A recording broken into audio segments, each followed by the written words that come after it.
ఆరాధన కొరకై కొన్ని వాక్య భాగాలు చూసుకొని ఆరాధనలోనికి మనం వెళ్దాం. లూకాసు వార్త 19వ అధ్యాయం. ఒక చిన్న మాటను ఆరాధన కొరకై మనము చూద్దాం. లూకాసు వార్త 19వ అధ్యాయము 10వ వచనం అందరం కలిపి చదువుకుందాం. 10వ వచనం అందరికీ బాగా తెలిసిన భాగమే కాబట్టి గట్టిగా బిగ్గరగా మాట వెంబడి మాట చదవండి. లూకాసు వార్త 19వ అధ్యాయము 10వ వచనం. నశించిన దానిని వెదికి రక్షించుటకు మనుష్య కుమారుడు వచ్చానని అతనితో చెప్పాను. ఈ మాట యేసు ప్రభువారు జక్కయ్యతో చెప్తూ ఉన్నారు. నశించిన దానిని వెదికి రక్షించుటకు మనుష్య కుమారుడు వచ్చాడట. 2 ఇంగ్లీష్లో బాగుంటుంది, సీక్ అండ్ సేవ్. అర్థమైందండి? అంటే వెదుకుట, రక్షించుట. ప్రభు మనలను, నశించిపోయిన మనలను ఆయన వెదికాడు. మొదట జక్కయ్య తన జీవితంలో ప్రభు ఎవరో అని చూడగోరాడు. తన ఆశను ప్రభువారు తీర్చినట్టుగా మనం చూస్తున్నాం. జక్కయ్యను దేవుడే వెతికాడు. జక్కయ్యను దేవుడే రక్షించున్నాడు. యేసు ప్రభువారు మానవులను రక్షించటానికై, పాపులను రక్షించుటకు క్రీస్తు యేసు లోకమునకు వచ్చాడు. ఆయన మనలను రక్షించిన దేవుడు, వెదికిన దేవుడు. దానిని బట్టి మనం ప్రభుని ఏం చేయాలంటే ఆరాధించవలసిన వారంగా ఉన్నాం. మనము మొదట ఆయన ప్రేమించలేదు, ఆయనే మొదట మనల్ని ప్రేమించాడు. మనము వెతకలేదు, ఆయనే మనల్ని వెతుక్కుంటూ ఈ లోకానికి వచ్చినాడు. ఆయన రక్షకుడు, రక్షించడానికి సమర్థుడు. ఎంత ఘోర పాపినైనా ఆయన రక్షించుతాడు. జనులందరూ జక్కయ్యని, ఏంటి ఈ వ్యక్తి పాపి అయిన మనుషుని ఇంట బస చేయడానికి వెళ్తున్నాడు ఏంటి అనుకున్నారు. జక్కయ్యకు ఒక ముద్ర వేశారు. ఏంటంటే అతడు పాపి అని ముద్ర వేశారు. కానీ ప్రభు అతను ఏం చేశాడంటే పరిశుద్ధునిగా చేశాడు. దేవుడును పాపులను పిలువవచ్చి తిని అని చెప్తున్నాడు. రోగము కలిగిన వారికి వైద్యుడు, అర్థమైందా? ఆరోగ్యము కలిగిన వారికి వైద్యుడు అక్కర్లేదు. పాపుల కొరకే ప్రభు తన ప్రాణం పెట్టడానికి మనుష్య కుమారుడుగా వచ్చాడు. ఈ మాట గమనించండి. మనుష్య కుమారుడు. బైబిల్ గ్రంథములో నూతన నిబంధనలో మనుష్య కుమారుడు అనే మాట 72 పర్యాయాలు మనకు కనబడుతుంది. ఆయన మానవ అంటే ఒక కుమారత్వం కలిగినటువంటి వాడు, మనుష్య పోలికగా పుట్టినటువంటి వాడు, దాసుని స్వరూపము ధరించుకున్నవాడు, తను తానే రిక్తునిగా చేసుకున్నటువంటి వాడు. అటువంటి వ్యక్తి మనుష్య కుమారుడిగా వచ్చాడు. ఈ లోకంలో మనలాంటి రక్త మాంసములలో ఆయన పాలివాడవలసి వచ్చింది. మన పాపములను తీసివేయటానికై, నరకము నుండి తప్పించటానికి కొరకే, శాశ్వతమైన బలి అర్పించబడటానికై, క్రొత్త నిబంధనలోనికి తేడానికై యేసు ప్రభువారు కూడా రక్త మాంసములలో పాలివాడయ్యారు. చూడండి, ఒక మాట చూద్దామా? హెబ్రీయులకు రాసిన పత్రిక 2వ అధ్యాయము. హెబ్రీయులకు రాసిన పత్రిక 2వ అధ్యాయము 9వ వచనం అందరం కలిపి చదువుదాం. హెబ్రీ పత్రిక 2వ అధ్యాయము 9వ వచనంలో ఒక మంచి మాట ఉంటుంది. అందరం కలిపి చదువుకుందామండి. దేవుని కృప వలన ఆయన ప్రతి మనుషుని కొరకు మరణం అనుభవించినట్లు దూతల కంటే కొంచెము తక్కువ వాడుగా చేయబడిన యేసు మరణము పొందినందున మహిమా ప్రభావములతో కిరీటము ధరించిన వానిగా ఆయనను చూచుచున్నాము. మొదట్లోనే ఆ మాట మనకు కనబడుతుంది. దేవుని కృప వలన ఆయన ప్రతి మనుషుని కొరకు మరణము అనుభవించాడు. ప్రతి మనుషుని కొరకు. గమనించండి, నా కొరకు, మీ కొరకు, మన కొరకు, లోకములు ఉన్న వారందరి కొరకు మరణం అనుభవించాడు. అది దేవుని కృప, అది దేవుని కృప. ప్రతి మనుషుని కొరకు మరణం అనుభవించాడు. ఒకరు ఆ జాతి ఈ జాతి అని కాదు, ఆ దేశస్థులు ఈ దేశస్థులు అని కాదు. ప్రతి ఒక్కరి కొరకు ఆయన మరణం అనుభవించాడు. అందరి కొరకు ఒక బలి అర్పణే ఆయన చెల్లించున్నాడు. అంటే చూడండి, ప్రతి మనిషిని కొరకు మరణం అనుభవించాడంటే ఆయన మానవునిగా ఈ లోకంలో వచ్చాడు. అందుకే ఆయనకు జక్కయ్యకి ప్రభువారు ఎలా పరిచయం చేసుకున్నారంటే, నేను మనుష్య కుమారుడను అని పరిచయం చేసుకున్నాడు. నేను మనుష్య కుమారుడిని, నిన్ను వెతికాను, నిన్ను రక్షించాను, నేను మనుషులుగా వచ్చి ఉన్నాను, దైవ కుమారుని. ఈ మనుష్య కుమారునికి ఎటువంటి అధికారాలు ఉన్నాయి? ఈ ఉదయ కాలంలో ప్రభువుని ఆరాధించడానికి వచ్చిన నీవు నేను అసమానుడు, అద్వితీయుడు, అదృశ్యుడు, అనంతుడు అటువంటి దేవుడు మానవ రూపములో ఒక మనుష్య కుమారునిగా, ఒక కుమారునిగా ఆయనకు భూలోకములో చాలా అధికారాలు ఇవ్వబడినాయి. ఆయన మన కొరకే మనిషి కుమారునిగా జక్కయ్యకు పరిచయం చేసుకున్నాడు. జక్కయ్య, నువ్వే కాదయ్యా, నీలాంటి వారందరినీ కూడా, నీలాంటి నశించిపోతున్న వారందరినీ కూడా, నన్ను వెదికే వారందరి కొరకు కూడా రక్షించడానికే నేను వచ్చాను. నశించిపోతున్న వారి కొరకే నేను వచ్చాను, నశించిపోతున్న గొర్రెల దగ్గరికే నేను వచ్చాను అంటున్నాడు. జక్కయ్యతో అని చెప్తున్నాడు, అతనితో చెప్పాను. ఆ మాట చాలగా, నశించిన దానిని వెదికి రక్షించుటకు మనిషి కుమారుడు ఈ లోకమునకు వచ్చానని అతనితో చెప్పాను. నేను దేని కొరకు వచ్చానో తెలుసా? నా పర్పస్ నీలాంటి వారి కొరకే. నశించిపోతున్నాం లోకములో, శాపములో నశించిపోతున్న మరణములో బందీలుగా ఉన్న మనల కొరకు ఆయన వెదికి రక్షించడానికి ఆయన వచ్చాడు. ఈ మనిషి కుమారునికి ఎటువంటి అధికారాలు ఉన్నాయి? ఈ మనిషి కుమారుడు ఎటువంటి వాడు? ఈ దేవాది దేవుడు మానవతారం, మానవునిగా పుట్టిన దేవుడు, అవతారం అనకూడదు, అది మానవునిగా పుట్టిన దేవుడు, రక్త మాంసములలో పాలివాడైన దేవుడు ఎటువంటి వాడో తెలుసండి? అసమానుడు. చూడండి, మత్తయి సువార్త 8వ అధ్యాయం 20వ వచనం చదువుదామా? మత్తయి సువార్త ఒకరు చదవండి. మత్తయి సువార్త 8వ అధ్యాయము 20వ వచనం.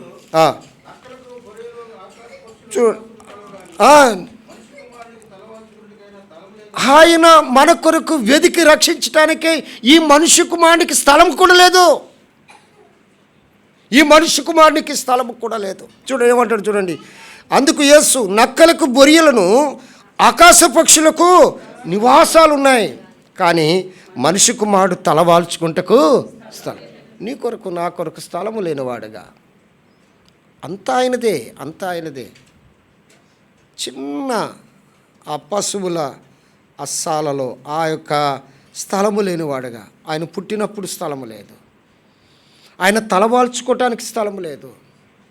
అర్థమైందా? ఆయన్ను పాతి పెట్టడానికి కూడా మరొకరి సమాధి, అరిమతె యోసేపు యొక్క సమాధి. అర్థమైందా? స్థలము లేనివాడు, ఇంత కలిగిన వాడు కూడా మనందరికీ అందుబాటులో దీనునుగా ఆయన ఈ లోకానికి వచ్చాడు. ఈ మనిషి కుమారుడు నీ కొరకు స్థలము లేనివాడైపోయాడు. పరలోకములో ఉన్న వ్యక్తి, అంతా ఆయనదే, గొప్ప ఘనత వహించిన వ్యక్తి, స్తుతింపబడుతున్న వ్యక్తి ఏం చేస్తున్నాడు? స్థలము లేనివాడైపోయాడు.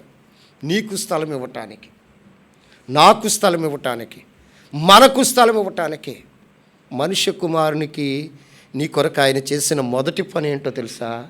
స్థలము లేనివాడుగా కనబడుతున్నాడు. ప్రేమ వాళ్ళారా, పరలోకంలో నీకు స్థలం ఇవ్వటానికి, ఆ గొప్ప ఉన్నత స్థానాన్ని నీకు మళ్ళీ ఆపాదించడానికి కొరకే ఆయన స్థలము లేనివాడుగా మారిపోయాడు.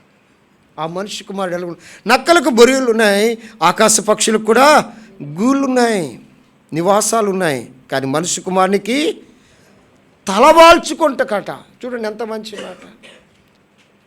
స్థలము లేనివాడు. ప్రభా నీకు వందనాలు, నాకు స్థలం ఇవ్వటానికే మనిషి కుమారుడైన నీకు స్థలము లేనివాడుగా నువ్వు మారిపోయావయ్యా, నీకు వందనాలు. నశించిన నన్ను వెతికి రక్షించటానికే వచ్చిన మనిషి కుమారుడా నీకు వందనాలయ్యా అని ప్రభుని మనము వందనాలు చెల్లించాలి. అంత మాత్రమే కాదు, ఈ మనిషి కుమారుడు ఏం చేశాడు? మనకు తెలిసిన మాటలే చూస్తున్నాం. మార్క్స్ వార్త 10వ అధ్యాయము 45వ వచనం మనకు తెలిసిన మాటలేనండి. మార్క్స్ వార్త 10వ అధ్యాయము 45వ వచనం. మనుష్య కుమారుడు పరిచారము చేయించుకొనుటకు రాలేదు కానీ పరిచారము చేయుటకును అనేకులకు ప్రతిగా విమోచన క్రయధనముగా. ఎవరు చెప్తున్నారు ఈ మాటలు? ఎవరు చెప్తున్నారండి? ఆ మనుష్య కుమారుడే చెప్తున్నాడు, ఆ ప్రభువే చెప్తున్నాడు కదండి. నాకు స్థలము లేదని ఆ మనుష్య కుమారుడే చెప్తున్నాడు. నేను పరిచర్య చేయడానికి వచ్చానని ఆ మనుష్య కుమారుడే చెప్తున్నాడు. నేను ప్రాణము పెట్టడానికి వచ్చానని ఆ మనుష్య కుమారుడైన ప్రభువైన యేసుక్రీస్తు వారులే చెప్తున్నారు. ప్రభువైన యేసుక్రీస్తు వారు చెప్తున్నారు. మనుష్య కుమారుడు పరిచారము చేయించుకొనుటకు రాలేదు. ఏదో పరిచర్య చేయాలి, ఆయనకి ఫ్యాన్లు లేకపోతే ఏదైనా, లేకపోతే ఆయనకి కాలు పట్టాలి, లేకపోతే ఆయనకి ఏదో శిష్యులు, ఆయనకి ఏదో ఇది చేయాలి అది చేయాలని కాదు, విసరాలని కాదు. అర్థమైందా? ఆయన ఏమంటాడు? అయ్యా నేను మీతో పరిచారం చేయించుకోవటానికి రాలేదు కానీ నేనే మీకు పరిచారం చేయటానికి వచ్చాను. ఆయన పరిచారకుడు. ఈ మనుష్య కుమారుడు ఎవరండి? ఈ మనుష్య కుమారుడు స్థలము లేనివాడు నీ కొరకు. ఈ మనుష్య కుమారుడు నీ కొరకు పరిచారము చేసినట్టు వాడు, నీ కొరకు తను తాను తగ్గించుకున్నవాడు, నీ కొరకు తను తాను తగ్గించుకున్నవాడు, పరిచారము చేస్తున్నాడు. శిష్యుల పాదములు కడుగునంతగా ఆయన ఏం చేస్తున్నాడు? పరిచారం చేస్తున్నాడు. ఒక పరిచారకుని వలె ఒక విధేయత చూపించాడు, మాదిరి చూపించాడు. ఆయన అంటున్నాడు, నేనేదో గొప్ప వ్యక్తులు అనుకున్నారేమో మీరు. కాదు కాదు, నా వచ్చిన పని చాలా ప్రత్యేకమైనది. భూలోకానికి నశించిన దానిని వెతికి రక్షించడానికే నేను వచ్చాను. అర్థమైందా? దాని కొరకై నేను తగ్గించబడ్డాను, నేను తగ్గించుకున్నాను, స్థలము లేనివాడుగా అయిపోయాను. రెండవది, పరిచారం చేయటానికే మీ మధ్య నేను కనబడుతున్నాను. ఈ మనిషి కుమారుడు ఇంకోటి ఏం చేశాడో తెలుసండి? అందులోనే చూడండి, అనేకులకు ప్రతిగా విమోచన క్రయధనం చెల్లించాడు. మనందరి నిమిత్తము ఈ మనిషి కుమారుడు ఏం చేశాడంటే క్రయధనమును చెల్లించాడు. ప్రభువా నీకు వందనాలయ్యా, నా కొరకు క్రయధనాన్ని చెల్లించిన దేవా నీకు వందనాలు, నా కొరకు ప్రాణం పెట్టిన దేవా నీకు వందనాలు. జక్కయ్యతో చెప్తున్నాడు, నశించిన దానిని వెతికి రక్షించడానికి వచ్చాను జక్కయ్య, నీలాంటి వారి కొరకే వచ్చాను జక్కయ్య, నీలాంటి వారి కొరకే ప్రాణం పెట్టడానికి వచ్చాను జక్కయ్య. అందుకే నాకు స్థలం లేదు, అందుకే నీ ఇంటికి వచ్చాను. నువ్వు ఒకరోజు నాకెంతో మర్యాద చేసావు, నువ్వెంతో నాకు స్థలం ఇచ్చావు. నాకు ఈ యొక్క భూలోకంలో నాకు స్థలము లేదు జక్కయ్య, ఇదిగో నీ ఇంటికి వచ్చినప్పుడు నువ్వు నన్ను చేర్చుకున్నావు, ఎంత సంతోషమో తెలుసా? నాకు స్థలం ఇచ్చావు, ఎంత సంతోషమో తెలుసా? నువ్వు ఆయనకి స్థలం ఇస్తే నీ జీవితాన్ని నువ్వు మారుస్తాడు. నువ్వు ఆయనకి స్థలం ఇస్తే నీ ఇంటికి రక్షణ ఇచ్చేదిగా ఉన్నాడు ఆయన. ఇచ్చావా స్థలం? ఇవ్వలేదు. ఇస్తే చాలా మంచిది. అప్పుడు జక్క ఎంత ఆనందపడి ఉంటాడు. చిన్న స్థలం ఇచ్చాను, దేవుడు గొప్ప మర్మాన్ని నాకు తెలియజేసి నన్ను క్షమించాడు. నాలాంటి వారి కొరకే, నశించిపోయిన వారికే వెతికి రక్షించడానికి కొరకే నువ్వు వచ్చావా ప్రభువా? ఒక గొప్ప సత్యాన్ని జక్కయ్యగా చెప్తున్నాడు. ఏమని చెప్తున్నాడు? నీలాంటి వారి కొరకే నేను వచ్చాను, వెతుకుతున్నాను, రక్షించడానికే వచ్చాను. జక్కయ్యకి తెలుసు ఎంత నశించిపోయాడో. అర్థమైందండి? జక్కయ్య యేసుప్రభువు వారు ఆ ఇంట్లోనికి రాగానే తను ఎంతగా ఈ లోకములో నశించిపోయాడో తనకు తెలుసు. ఏంటంటే అన్యాయముగా సంపాదించిందంతా కూడా వీటి వల్ల నేను నశించిపోయినని ఒప్పుకున్నాడు. అందుకే నిన్ను రక్షించటానికి, నిన్ను వెతకటానికే నేను వచ్చాను.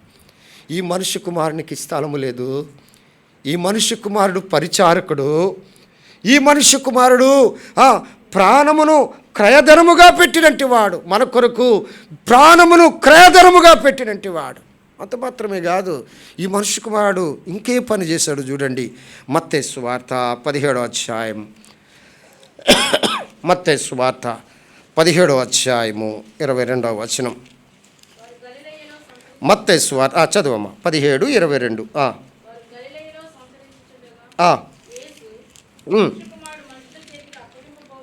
ఆయన అదే చెప్తున్నాడు చూడండి. 17:22 ఏమన్నాడు?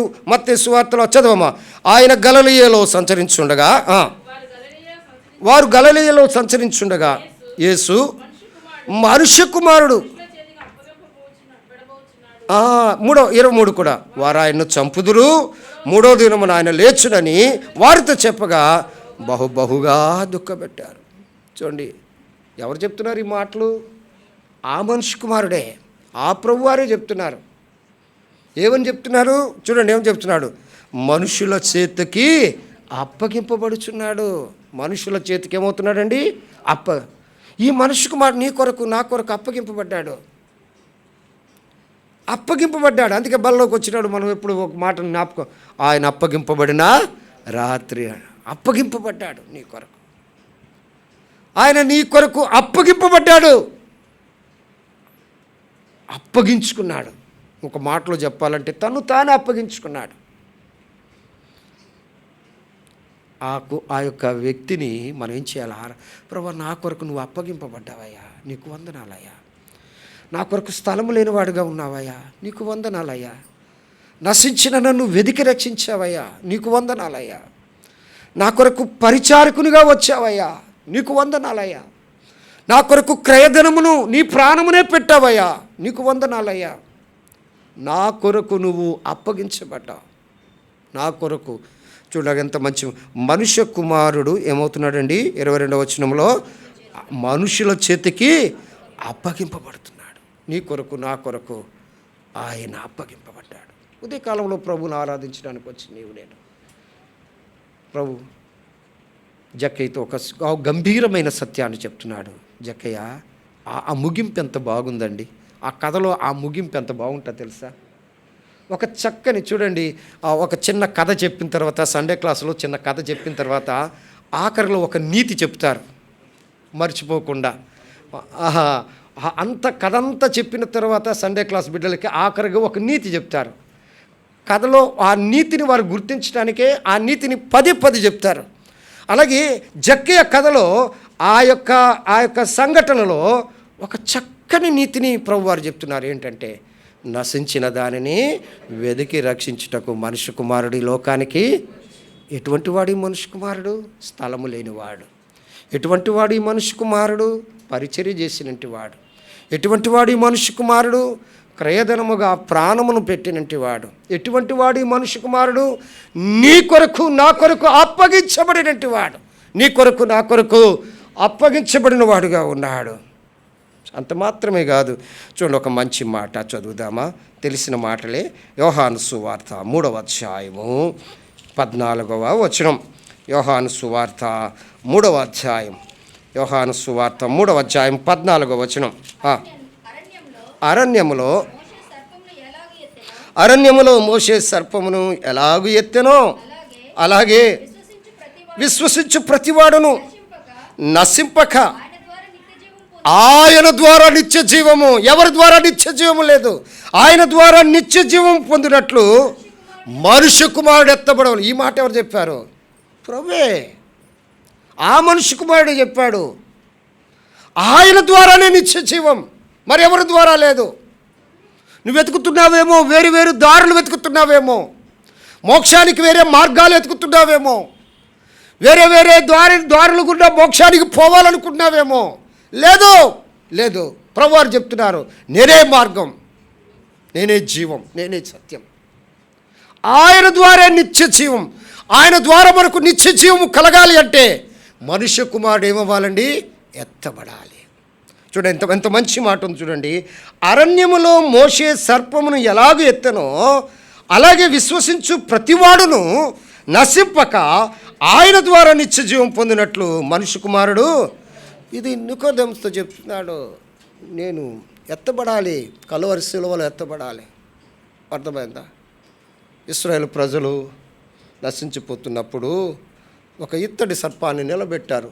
దాన్ని చూచిన వారందరూ కూడా ఏమవుతున్నారండి?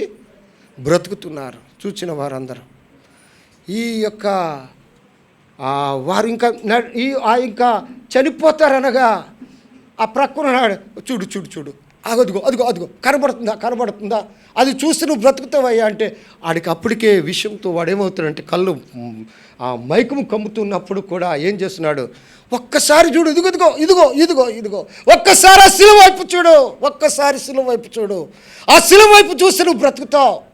ఆ శిలువ వైపు ఇశ్రాయేలు నశించిపోతున్నప్పుడు అక్కడ ఏమంటారు, ఒక్కసారి ఎత్తబడిన సర్పం వైపు వారు చూస్తే ఎలా బ్రతికారో, ఒక్కసారి ఎత్తబడిన మనుష్య కుమారుని వైపు చూచినట్లయితే నీవు నేను నిత్య జీవం పొందిన వారంగా ఉంటున్నా.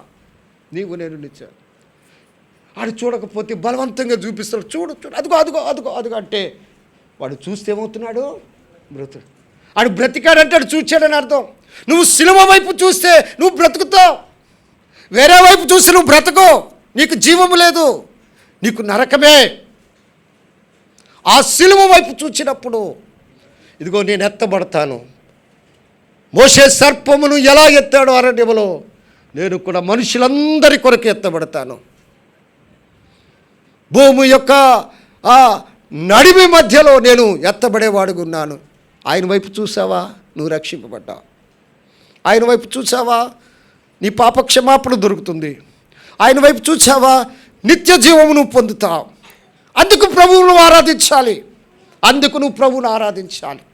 ఆ మనుష్య కుమారుడు ఏమి చేశాడు, ఎత్తబడిన మనుష్య కుమారుడు, పరిచారము చేసిన మనుష్య కుమారుడు, క్రయధనమును చెల్లించిన మనుష్య కుమారుడు, స్థలము లేని మనుష్య కుమారుడు ఈ సత్యాన్ని జక్కీగా చెప్తున్నాడు. ఏమని చెప్తున్నాడు, నశించిన దానిని వెతికి రక్షించడానికే వచ్చాను.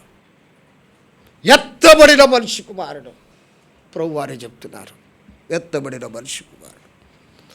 ఈ మనిషి కుమారుడు చాలా, అందుకంటాడు కదా, మీలాంటి మీ శరీరంలో నేను పాలివాడిని అయిపోయినాయా అని ప్రభు అంటున్నాడు. ఎత్తబడిన వాడు, నీ కొరకు నా కొరకు హింసలు పొందినట్టు వాడు, శ్రమను అనుభవించిన వాడు, సిలువను మోసినట్టు వాడు, మరణమును పొందినట్టు వాడు. అర్థమైందా? కొట్టబడిన వాడు, ఉమ్మివేయబడిన వాడు, తృణీకరించబడిన వాడు, దూషించబడిన వాడు, చెంపలు పెరికి వేయబడిన వాడు, కొరడాలతో కొట్టబడి ఆఖరికి తండ్రి వీరేమి చేయించున్నారో వీరేరుగురు కనుక వీరిని క్షమించు అని క్షమాపణ మాటను పలికినంటి వాడు ఎత్తబడిన మనుష్య కుమారుడు. ఎత్తబడిన మనుష్య కుమారుడు. ప్రభువా నీకు వందనాలు, నా కొరకై నువ్వు ఎత్తబడ్డావయ్యా.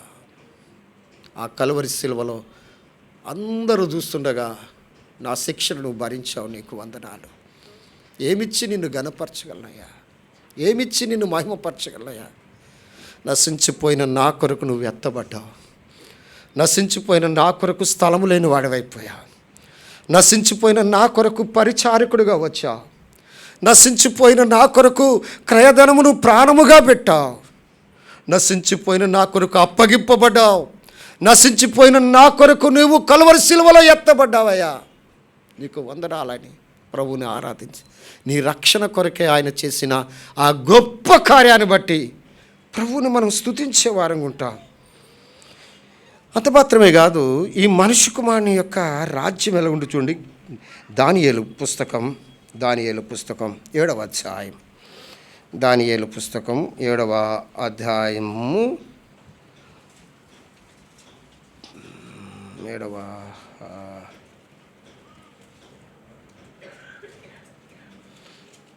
13 చూడండి, 13వ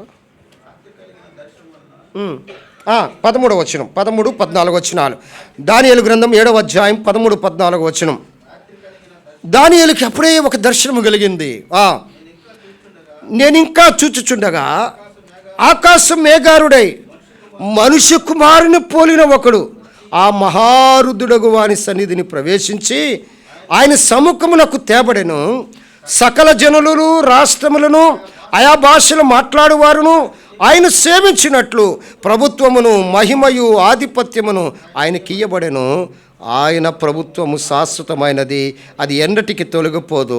ఆయన రాజ్యము ఎప్పుడునూ లయమో కాదు. ఎటువంటి వాడినా ఈ మనుష్య కుమారుడు ఎటువంటి వాడు?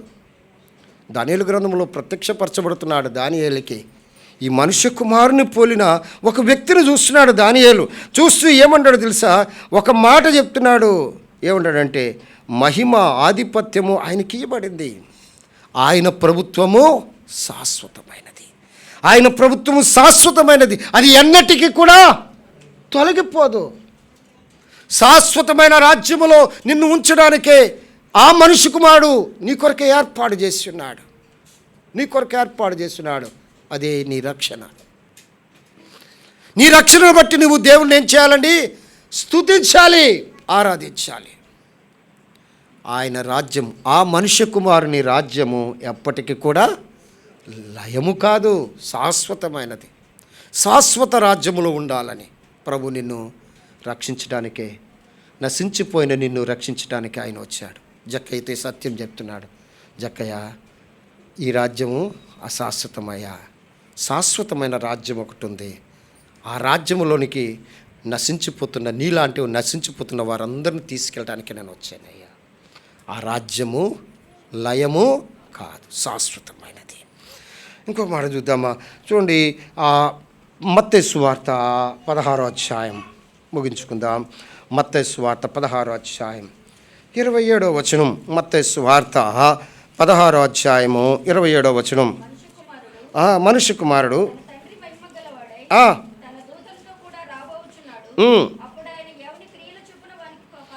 ఈ మనుష్య కుమారుడు ఇంకా నిన్ను విడిచిపెట్టలేదు. ఇంకేం చేస్తున్నాడు? నీ కొరకు అప్పగింపడమే కాదు, శాశ్వతమైన రాజ్యములో నిన్ను ఉంచడమే కాదు, ఇంకోటి చేస్తున్నాడు. ఎలాగ ఆరోహణుడై పైకి వెళ్ళిపోయాడో అలాగ తిరిగి రానే ఉన్నాడు ఈ మనుష్య కుమారుడు నీకు ప్రతిఫలం ఇవ్వటానికి. చూడండి, మనుష్య కుమారుడు తన తండ్రి మహిమ గలవాడే తన దూతలతో కూడా రాబోచున్నాడు. ఈయన మళ్ళీ వస్తాడు. ఇది మన నిరీక్షణ, మన రక్షణ కొరకైన నిరీక్షణ ఇది. ప్రభువా, నీకు వందనాలు, నువ్వు మళ్ళీ నా కొరకే రానై ఉన్నావు, నీకు వందనాలయ్యా. నువ్వు మళ్ళీ నా కొరకు రానై ఉన్నావు, నీకు వందనాలు. చూడేమంటాడు చూడండి, అప్పుడు ఎవని క్రియల చొప్పున వానికి ఏం చేస్తాడండి? ప్రతిఫలం ఇస్తాడు. ప్రతిఫలం ఇచ్చే మనిషి కుమారుడైనా. ఆఖరికి ఒక మాట చూసుకుందామా? టైం అయింది. ప్రకటన గ్రంథం 14వ అధ్యాయం 14వ వచనం ఆఖరిగా రాయబడినది మాట. ప్రకటన గ్రంథం 14వ అధ్యాయం 14వ వచనం. మరియు నేను చూడగా తెల్లని మేఘము కనబడెను. ఆ మేఘము మీద ఆయన ఏమయ్యాడండి? నీకు ఇంకో గొప్ప నిరీక్షణ ఇస్తున్నాడు. ఆయన రావడమే కాదు, నిన్ను తీసుకెళ్తాడు. ఆయన ఎక్కడున్నాడు ఇప్పుడు ఆ మనిషి కుమారుడు? ప్రకటన గ్రంథం 14:14 ఏమంటాడంటే, ఆసీనుడై ఉన్నాడు మనిషి కుమారుడు. ఎంత గొప్ప సత్యం అండి. అందుకే మీకు ఇది అర్థం కావడానికి ఇంకొక మాట చూద్దామా? అపోస్తుల కార్యములు స్టెఫను జీవితంలో మనం చూస్తాం. 7వ అధ్యాయము చూడండి, స్టెఫను జీవితాల్లో అది చూస్తాం. 7వ అధ్యాయము 55వ వచనం. 7వ అధ్యాయం 55వ వచనం. అయితే ఎవరు? స్టెఫను. అతడు పరిశుద్ధాత్మతో నిండుకొనిన వాడై ఆకాశము వైపు తేరు చూచి దేవుని కుడిపార్శ్వమందు ఉండుటను చూచి, చదవమ్మా, ఆకాశము తెరవబడుటయు మనుష్య కుమారుడు దేవుని కుడిపార్శ్వమందు నిలిచి ఉండుటయు. ఎక్కడున్నాడు ఇప్పుడు మనుష్య కుమారుడు? ఎక్కడొచ్చాడో అక్కడ ఆసీనుడై ఉన్నాడు. ఇప్పుడు చెప్తావా? ఏ సత్యం చెప్తున్నాడు జక్కయ్యకి? సామాన్యమైన సత్యము కాదు, అసమానమైన సత్యం చెప్తున్నాడు. నశించిన దానిని వెదకి రక్షించుటకు మనుష్య కుమారుడు వచ్చి నేను అతనితో చెప్పాను. నిన్ను వెదికి రక్షించడానికి మనుష్య కుమారుడు వచ్చాడు. స్థలము లేనివాడుగా మారిపోయాడు ఆ మనుష్య కుమారుడు. పరిచారం చేసే మనుష్య కుమారుడుగా నీ మధ్య పరిచారం చేశాడు. నీ కొరకు విమోచన క్రయధనముగా ప్రాణమర్పించిన వాడుగా ఆయన మారిపోయాడు. మనుషుల చేతికి అప్పగింపబడినవాడు. అరణ్యములో మోషే సర్పమును ఎలాగెత్తాడో అలాగే విశ్వసించు వారికి నిత్య జీవం అనుగ్రహించడానికి మా మనుష్య కుమారుడు సిలువలో ఎత్తబడి ఉన్నాడు. నీ పాపముల కొరకు, నా పాపముల కొరకు. అంత మాత్రమే కాదు, మహామహుడై తన దూతలతో మన కొరకు రానై ఉన్నాడు. తన నిత్య రాజ్యములో, ఆ మనుష్య కుమారుడు యొక్క నిత్య రాజ్యములో మనల్ని ఉంచడానికి కొరకే. ఆయన రాజ్యమునకు ఆయన రాజ్యము లయము కాదు, శాశ్వతమైన రాజ్యం. ఆయన ఎక్కడ ఆసీనుడై ఉన్నాడు? ప్రకటన గ్రంథం 14లో కుడి మేఘము మీద. 7:56 అపొస్తలుల కార్యములో కుడి పార్శ్వమున నిన్ను ఎక్కడి నుండి ఎక్కడికి తీసుకెళ్తున్నాడు చూడండి. జక్కయ్య విను విను, నీలాంటి వారి కొరకైనా నేను వచ్చాను. నేను చేసే పని నీకు చెప్తున్నాను. నశించిన దానిని వెదికి రక్షించడానికే వచ్చాను. నీలాంటివారు ప్రభువా, ఈ ఉదయ కాలంలో నశించిపోయిన నన్ను వెదికి రక్షించిన దేవా నీకు వందనాలు. నా కొరకు క్రయధనం చెల్లించావు, నీకు వందనాలు. నా కొరకు ఈ భూలోకంలో పరిచారకుని వల్లే మారిపోయావు, నీకు వందనాలు. నా కొరకే మనుషుల చేతికి అప్పగింపబడ్డావు, నీకు వందనాలు. నా కొరకే సిలువకెక్కావు, నీకు వందనాలు. నా కొరకే పునరుద్ధానుడైపోయావు. నా కొరకే తండ్రి కుడి పార్శ్వమున ఉండి నా కొరకు విజ్ఞాపన చేస్తున్నావు, నీకు వందనాలు. ప్రభువా, నీ దూతలతో వచ్చినప్పుడు నన్ను తీసుకెళ్తావనే గొప్ప నిరీక్షణ నాకు ఇచ్చావు, నీకు వందనాలని ప్రభువుని మనము ఆరాధన. ప్రభు ఈ మాటలు దీవించునుగాక. మనందరం